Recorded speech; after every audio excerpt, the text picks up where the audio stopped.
All right, welcome back to the Wow Factor. I'm your host, Dr. Mark Mann, and today we are continuing our tour of the industry leaders who keep the North American supply chain moving. On today's episode, we are heading to the Ohio Valley, specifically the Jeffersonville, Indiana, and Louisville, Kentucky markets. Now, if you know logistics, you know that this is the heart of the country's distribution networks. Louisville, Kentucky is a hub for one of the world's global logistics giants, and it's really a leader in transportation, supply chain management, and e-commerce solutions.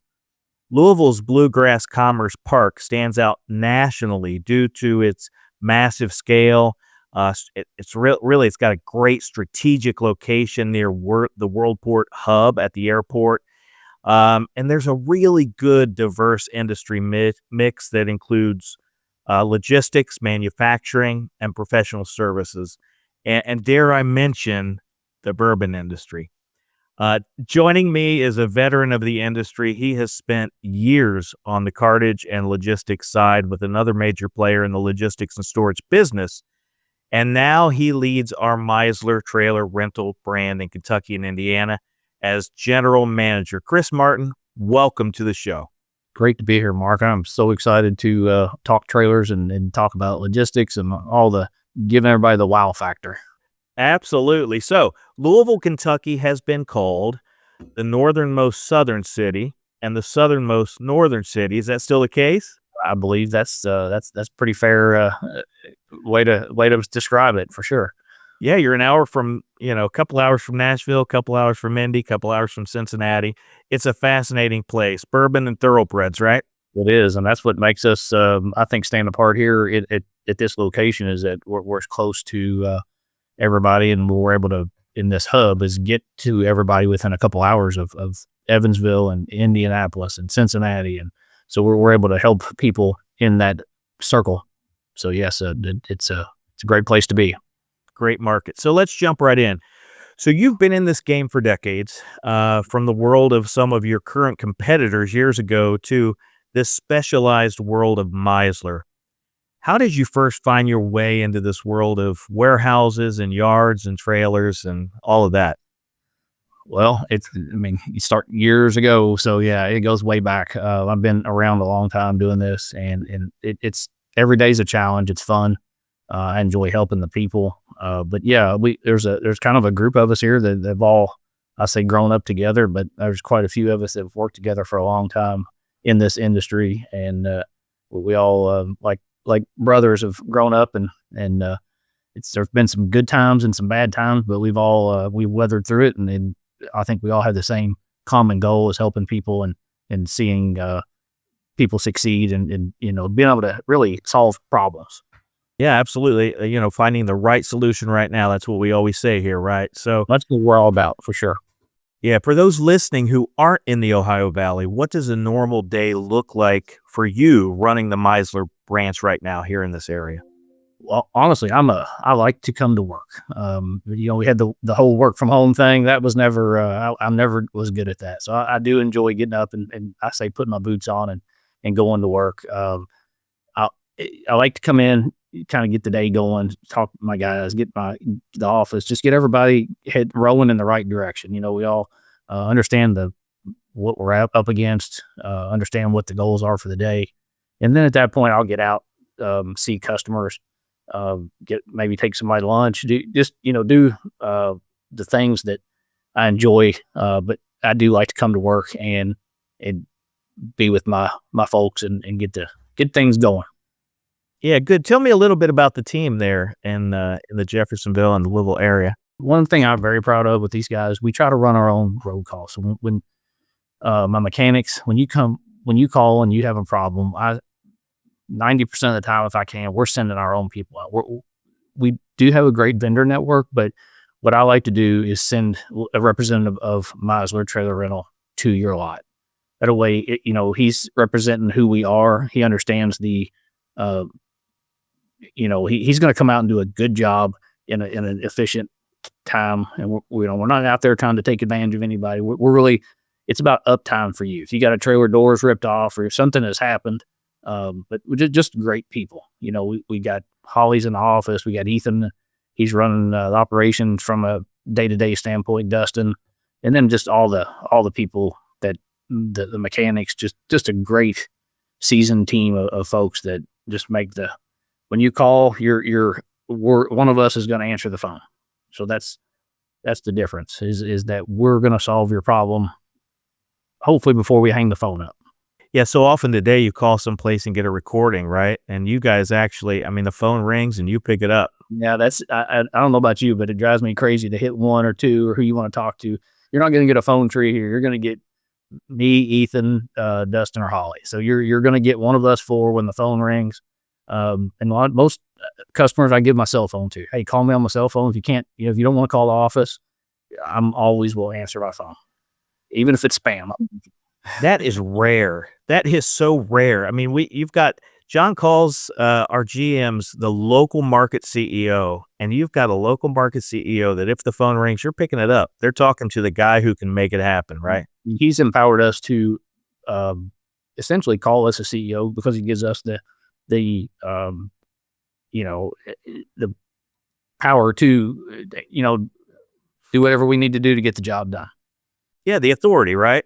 The authority to get the job done no matter what. So I think me providing my cell phone to somebody is imperative that if they need something, whether it's 7 a.m. or 7 p.m., that I'm on the phone with them and help them solve their problem, because logistics doesn't stop at 5:30. We can go home at 5:30, but there's second shift, third shift. A lot of people still have problems that arise on second shift and third shift. So, hey, I've gotten plenty of calls at 10 p.m. Hey, can you have me trailers here in the morning at 8 a.m.? And I can start planning for that. Even if I'm home, I can pop open my laptop, start planning for what I got to do and send out that email. So when the guys, we're here first thing in the morning, we're already have a plan on what we're doing. Yeah, that's that. I've heard a couple of people say that the Ritz Carlton service at Hampton Inn prices, and a good example of that is what you just talked about. When you have customers that don't have to bring a trailer back to you for a repair, you've got guys. How convenient is that? You got guys that can roll out there and do the job right then.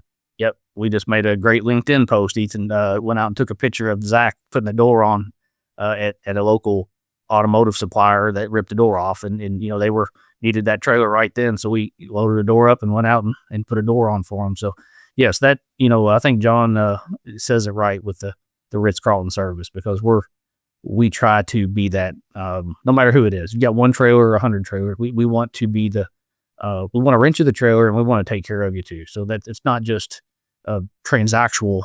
We want to build a relationship and really take care of you and help your business grow. That's what we're about. Yeah, that's awesome. So let's talk about some pain points. We said you guys are 2 hours from Indy, 2 hours from Nashville, 2 hours from Cincinnati. Your airport is a world hub. You're right in the thick of a major manufacturing and shipping area. So when you look at the Louisville market today, what are the 2 or 3 biggest space headaches that your customers are bringing to you again and again? I think it's product, space, and then probably price. Product, price being last. Typically, when somebody needs something, their hair's on fire. So, but I think pain points right now. We're seeing the tariff stuff. That kind of surged up right now. As we're filming this, is kind of in the peak. We don't see near the kind of the peak what we're used to pre-COVID, but believe it or not, Amazon called, and I think I put 10 on this morning to them. So, they still, that panic, something happened in that hiccup and they needed trailers and we were able to take them right down. So, it's just how quick we can move on things. It makes a big difference for our customers. And whether you're Amazon or, I say that big guys, but the small people, you can have one trailer with us and we're going to treat you the same. Yeah. So take us into the weeds a little bit. Tell us about a recent week, maybe during a surge or a seasonal rush, that really shows what happens when space gets tight in your region. I could tell you a large appliance company here in town, when the tariffs hit, that they kind of went into panic mode. They ordered a lot of parts, trying to get them in to store them so that they weren't going to pay the extra tariffs on from where they were coming from. So we were able to supply them with, surge them with trailers to put the product on because they didn't have the floor space for it, the warehousing space. So they're pretty landlocked and they had nowhere to put. They can't build a new warehouse. So what's our option? So mobile storage for them is our best option, and we help them quite a bit. They got several hundred trailers with us, and any given time they'll call and order. Maybe it's 5, it could be 15. This instance, I think, was 25 that they needed. So 25 53-foot trailers is a lot of space of parts. Yeah. Yeah. And so we talk about hair on fire, and I know that everybody's trying to shift from that Band-Aid thinking to more of a long-term strategy. And I know a lot of leaders still view storage trailers as a Band-Aid or emergency fix. But I've spoken to some folks, especially in automotive and retail, that say that thinking is changing. So with your background in logistics planning, tell me about a customer where that thinking changed, when the light bulb went off for them and they start thinking, mobile storage should be part of the plan, not just a reaction. We're going to hang on to some of these. Yeah. I think, I've always say we got to stop, treating the crisis. You got to treat the issue. What's causing this? So that's really where I'm at when I go in to talk to somebody. It's like I'll walk the floor with them. I'll go out in the parking lot. Where are we at with this? What's causing this backup or this problem for you? So maybe I have an idea. I've been doing this a long time. Maybe I can help you with something else. And yes, you may need some storage trailers, but maybe it's I know maybe it's a signage issue where you're dropping trailers in a location that then you're having to hook them several times and move them multiple times. So, I've helped guys reorganize their lot, like stripe, hey, you gotta get you a drop area, a drop zone, because you got truck drivers just coming in and dropping trailers everywhere. And then they're mixed in with your full trailers and your empty trailers. You have no idea what you have. So, I have been a couple of places that I've gone in trying to give these guys, because a lot of these guys that, not saying, these warehouse, sometimes they get thrown into a position that they've never been in that position before. You've had a guy leave or get promoted and things happen. And then all of a sudden he's the warehouse manager and, he needs help. So a lot of times I can go in and just view things from I always say, kind of go in the side door, the back door and say, hey, what can I help you with? When they call and I'm more than happy to come over and sit down with you, but I'd like to see your operation. So, you think you need 50 trailers. Maybe if we move some things around, maybe you only need 20. So, that's kind of where I'm at. Yeah. I mean, it's going the extra mile. And we talk a lot about service, but that's a true logistical solution that you are providing aside from just the storage, the storage solution. So, you were even telling me at one point about a customer who maybe got hacked, or you noticed their email was odd, and you even reached out happened. A local a barrel supplier. A guy was emailing me. I'm like, this does not sound like him. I'd been there. I've met the guy. I've talked to him several times, and he lives close to where I live. And I'm like, this doesn't sound like the way he talks. So I sent him an email. And he sent me one back, and I'm like, well, now he's communicated with me multiple times, and it just didn't feel right. So I picked up the phone and called, asked for him, and he wasn't available. Talked to his boss, and I said, hey, I think he's hacked. And she went in there. They were actively in his email, sending emails to all their customers. So it was, it's not to say I went above and beyond, but I did, was able to help them immediately get a hold of their people. And I just recognized that something was wrong with that situation. Yeah. So if they need help with cybersecurity, you got their back too, right? I don't know how much I can help with, but I can sure, I can recognize. That's the thing. When you're talking to me, you're talking to a real person that really, I'm concerned about your business. It's a small business. Last thing I want to do is see them get held for, some sort of ransomware or something happen that could, hurt them and from a business standpoint. It's a partnership. And that's what it's all about. I hear that from so many folks here at Warehouse on Wheels. It's all about the partnership. Let's go back to the panic call, because that is a lot of the business. So tell me about a time recently when a customer called you in one of those real "we're out of space and production is about to stop" moments, right? The probably the one that stands out to me, and I think we've talked about it. I think Jim's even posted about the fire marshal story. I could tell you that one, where we had a customer who, great customer, and at this time when they called was not a customer, but they had the fire marshal. They had stuff sitting everywhere, sitting in the. I'm sure most people can relate to this, but had stuff sitting in the aisles, had stuff everywhere, and I don't know how the fire marshal got called. I've heard a couple different stories of it, but anyway, they got called. The fire marshal come out and closed their business, shut it down. So that at that point, she's trying to find a solution. There wasn't actually a customer at the time, so she called me and I said, "Hey, tell me what's going on," and I was able to have trailers there that same day, and within 24 hours they were back open, full. By the next shift, they're a 2-shift company. By the first shift the next day, the fire marshal had come out on second shift, and by the end of the day, and they had cleared the aisles.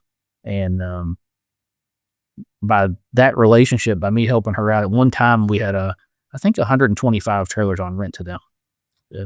At that, and that's just something where I was able to help them, and they realized the benefit of not just stacking this stuff everywhere all over the warehouse. They could free up space. It was, really the safety concerns. There was a lot of factors that fell into that business and what was going on there. And once we were able to open up their aisles, I think you just get employees feel better about, things. They can move around better. The forklift driver's not disgruntled and running into stuff. And, it's just, it just made a lot of sense. And they didn't have to go out and rent another warehouse. They were able to surge up and down with mobile storage.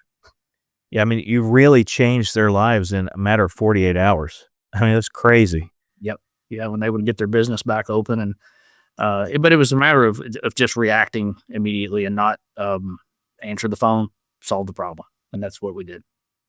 So you've seen hundreds of those crises throughout your career, Yeah, I'm sure. that's one that really stands out to me. I was able, and we got a great customer out of that. Still a customer. Matter of fact, she just recommended somebody else to me, and we got them trailers the other day because of an issue. So, yeah, it does make you feel good to be able to help people in that situation. So it's not all business all the time. It's really what, if that was me and I was calling in somewhere, what can I do to help you out in this situation? Yeah. So what separates those customers who recover and move on from the ones who just keep fighting the same fire month after month? I think you have to really figure out what the problem is and address it. Cause I think so many people just keep, the problem just keeps, they never solve it.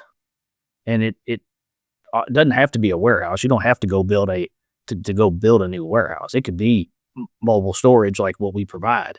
But I think you have to, you can't just keep, the old kick the can down the road, because at some point you have to you have to figure out what's going on. You're going to lose people.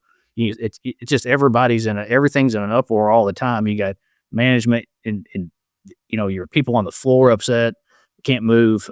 So I think for me, it's like, let's identify the problem, and then let me help you find a solution for that. And that's kind of where I think where I shine is being able to help that customer, or that just again, maybe I can look at it from another perspective. Yeah, it sounds to me like it's very personal, that you're making that manager's day easier, their life better, their week better. Yep, for sure. Yeah, And that's even the folks that work for them. Have you ever been on site where you had a forklift driver or a yard supervisor, somebody like that, say, "Man, this has changed my job"? Yeah, I've had it.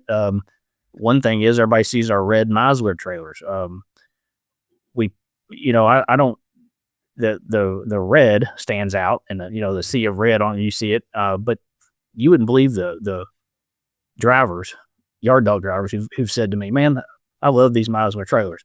They're red, and I can find those things." They tell me to go out and get Meisler number. I'm looking for a red trailer. So that's one thing that we've that red stands out, and usually those yard dog guys like that. to be able, a sea of all white. Sometimes we can go out and they can snatch up a red trailer pretty quick. Yeah, it's all about branding, isn't it? Yep, for sure. All right, let's talk numbers. So, without naming names, have you ever had a customer where you saw a clear dollar impact from them using trailers, whether it was saving on overtime or, cutting fees or avoiding a bad warehouse lease? Tell me about that. I have, and I made a note here. I had a mid-size, I would call it a mid-size manufacturer, not a huge company, busting it, warehouse just busting at the seams. They were going to sign a 40,000 square foot lease. So that's not huge by any means in warehouse numbers nowadays, but that's a pretty good sized warehouse. I went in, pitched it to them about, before they pulled the trigger, hey, let's talk about a pool of drop trailers. So we can just bring them in, drop them. You can use them when you don't need them, bring them back. Whatever we can do to help you out. So, Phelan, number wise, we put a number to it because it was about their commitment was going to cost them well over $1 million. That commitment on that lease, racking, all the stuff that goes into a warehouse. Well, I mean, it probably several million, but we're being conservative. Staging the trailers over. So essentially, what we were able to do was drop overtime. Instead of scrambling trucks, they could unload during normal shifts. And, not have to bring people in. We're figuring about $180,000 in savings there. Detention, demurrage fees, gone. They don't have that anymore. They just bring them in. The trailers are sitting there. They're guessing they saved probably $60,000 on that. And then basically the production flow was able to stabilize. So total from this real estate decision with they told me they think basically was about a $1.4 million in savings. So they went from spending $1.2 million to saving $1.4 million. Wow. So, those are real numbers. So I got that from him from a sit down meeting, and very appreciative, very thankful that that he took this route and didn't go lock into this warehouse, because this, as everybody knows, business is just it's just up and down. So the good thing about us is you can rent the trailer for a month or a year. It doesn't matter to us. So the commitment from us is 1 month, and but you can use it for a week or as long as you need it. It's yours, and then we'll come get it. You can bring it back. But that's one example I could give you of a real world, real numbers of helping somebody out. I mean, every CFO needs to hear that story. Right? I mean, when I can get in front of the right people and tell that, either sometimes the fire marshal story works, but that is real numbers. I mean, and that's been a year or two ago. I mean, I would guess the warehousing numbers, I don't have them exact, but I know they've gone up. I mean, I know per square foot that stuff goes up. So that's probably a little higher than that now from an expense standpoint. Yeah. So if you were sitting with a warehouse manager today who was out of space and just out of budget, what's the first step you would tell them to take before they even pick up the phone to call you at Meisler? I think you got to figure out what's going on. Like before, and if you did ask me to come over, I'd be glad to. I mean, I love getting my hands dirty and walking around with my boots on. But I think the main thing is let's figure out where the problem is.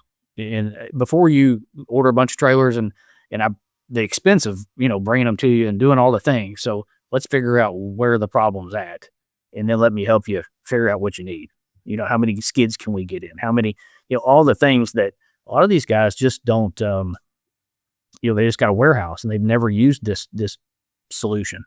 And, once we kind of bring them in, we've gone from guys that have 5 trailers to 50 on a project I'm on now. And it's just, they just keep asking for more and more and more. It's just because they're full. It's a project. It'll probably last 6 or 8 months that they're doing some upgrading on some conveyor belts. And, it's just what they thought. Of course, they get into the project and they're short on, I don't know, so one of the conveyor belts. Something happened to the conveyor. It didn't come in. So now the whole project's backed up. And what we thought was going to be a few months with 5 trailers has turned into 6 months with 50 plus. So that's the kind of things where you don't need to go out and lease a warehouse. Let us help you uh, solve that kind of problem. And that's what we're here for. Yeah, and those stories happen all the time, I'm sure. I'm sure we could sit here all day and talk about different examples and different companies. I mean, everything from retail to, automotive and even popcorn, right? Popcorn industry. Yeah, I just took one to a local popcorn guy. They are putting one on a ship, insulated trailer, and going to ship it. I think he told me Switzerland. Wow. Yep. He's gonna. They needed an insulated trailer, and I said, buddy, yeah, you can do whatever. You can ship it wherever you need to, as long as it comes back. So, That's excellent. yeah, All right, so let's switch gears, and we're going to call this our signature round. Get a little personal here. We'll start with you, not the title, but I hear you have a yard dog, not the one that shuttles storage trailers around, but a literal black lab that hangs around the shop and office. Tell me about yeah. that. He's a good boy for sure. Yeah, Waylon. He employee of the month every month. Yeah, but no, he was our COVID dog. Our dog passed away, and we bought him. And Ethan, my son, bought him, and without me knowing. And he said, "Our dog's ready. Let's go pick him up." So we went and got him. And of course, now he's my dog. And the kids went back to school during COVID, and I'm like, "What the heck am I going to do with this dog?" So I couldn't just leave him at home. So I thought, well, I'm going to take him to work with me. So that's where we are. He comes to work with me every day. I got vendors and customers will come in to see my dog. They're not here to see me. They're here to see my dog, bring him treats. But yeah, he's become just a great addition to the team. That's fantastic. So when you get home and shut down for the night, it's been a busy day at Meisler. What pulls you away from freight and space? How do you hit the reset button? Well, I'm an early riser, so I do like to get up in the morning and work out and get my workout in. So by the time I get home, it's dinner and maybe some Steve Harvey Family Feud, and then not long after that, I'll read a little bit. I try to read at least 10 pages a night. So just I'm pretty low key at night. So yep, maybe usually in bed by 9, and barring any crises or any phone calls. But yeah, I'm usually trying to hit the bed early and get up early. So, but you're a runner too, so you're up early running. Yep. Right. I mean, I like to put miles in. I had my goal this year was 5 million steps, and I'm going to be short about 200,000 steps, I think. Wow. Yep. So I do like to run. So let's talk about mentors. Think about the best boss or mentor you ever had. What was the one thing that they said that you hear yourself repeating now to your team there at Meisler? John Brooks. I mean, as much as I like just a great boss, a great mentor, and I think he told me something. I've been here 6 years now, a little over 6 years, and he told me something right when I started. It was clear goals, clear standards, and clear communication. And I thought, man, it's so easy, but those three things. If you do that, you set that standard and communicate with your customers, your people, just makes life so much easier. So I think that is probably something that stuck out to me. I could, there's probably something somebody said when I was 20. I didn't listen to them, but we know everything when we're 20. But I think, in the last 5 or 6 years with that really kind of sticks out to me. And I try to live that from almost on a daily basis. I like to say, just set the goals. And that's why I like to come in. Hey guys, this is what we got going on. This is the goal for the day. And yep. Well, Chris, this has been great. A couple more questions just before we close it out here. I'm sure there's some myths out there about storage trailers. Like, we talked about storage is storage, and it's really not. But what's one myth about storage trailers or containers or the business that you hope we can retire after this episode? I mean, I think the big box on wheels, that myth of it's really not saving us anything. I mean, I think you get a lot of that. I think people underestimate how strategic a storage trailer can be, whether it's 1 or 50. If you're, it can solve a lot of your problems just sitting in your parking lot. You back it to a dock, load I mean, I got a crazy one going on with a guy, a guy that does sculptures. He's losing his mind with his glass sculptures. Well, it's $12 million worth of products, and he can't get it moved. Uh, so he's trying to figure out how to move it and all this. And I'm like, well, we can put it in a trailer and strap it in. I don't want to be the one strapping it in, but I want you to strap it. But we can definitely help you and solve this problem that you have. He's got to get it moved out of one place into a new gallery. It's a gallery, art gallery. So we're working with him now, and I think just maybe thinking a little bit outside the box, and I just need a whole warehouse. So if that's one thing I could say to people is that just maybe think a little more strategically, and not that you got to go out and lease a warehouse, because once you lease that warehouse, it's yours. These are rental trailers. That's a big misconception too. A lot of people think I got to lease these things for the next 5, 7, 10 years, because that's a lot of your big players make you, your bigger named companies make you keep them for a long period of time. We let you flex up and down as needed, and you can turn them in. Like I said, you can keep them 1 week or 1 month or a year. It doesn't matter, and I think that's a big misconception of the trailer industry, our storage trailer business. And you've had customers keep them 15 years. Oh yeah, I got to put a tire on it before I go get it. I mean, they've literally sat in a parking lot so long the tires went flat. So, and we like that. We love it. If we can help you in any way like that, it's just it doesn't matter to me. I'm just here to help you and help, and hopefully we build a partnership and a friendship and along the way. And I've taken customers fishing. We've it's just where I get to the point where it's like, hey, I want to understand your business and help you. Yeah, it's a real partnership. So for anyone listening to this around Kentuckiana, who's quietly thinking, you know what, we might be in trouble on space, what's the one thing you'll tell them to do this week? I would say audit your space. That's my big thing. Audit your 4 walls. So audit your space. Identify the single biggest. Where's the pressure coming from? Is it trucks coming in, inbound freight, outbound? Is it, audit the walls of inside your business, and then let's figure out how I can help you solve your problem. So that's where I would say, if you had to solve for me, it's like, just how can you, and I'm not trying to sell you anything. It's just, you do your own audit, and then I'll be glad to come sit down with you, and we can look at the numbers, and just like I did with the guy that saved $1.4 million in expenses. Unbelievable. Well, Chris Martin, it has been a pleasure. General Manager at Meisler Trailer Rentals, thank you for joining the Wow Factor today. Folks, that'll be all for this episode. Join us next time on the Wow Factor. The Wow Factor.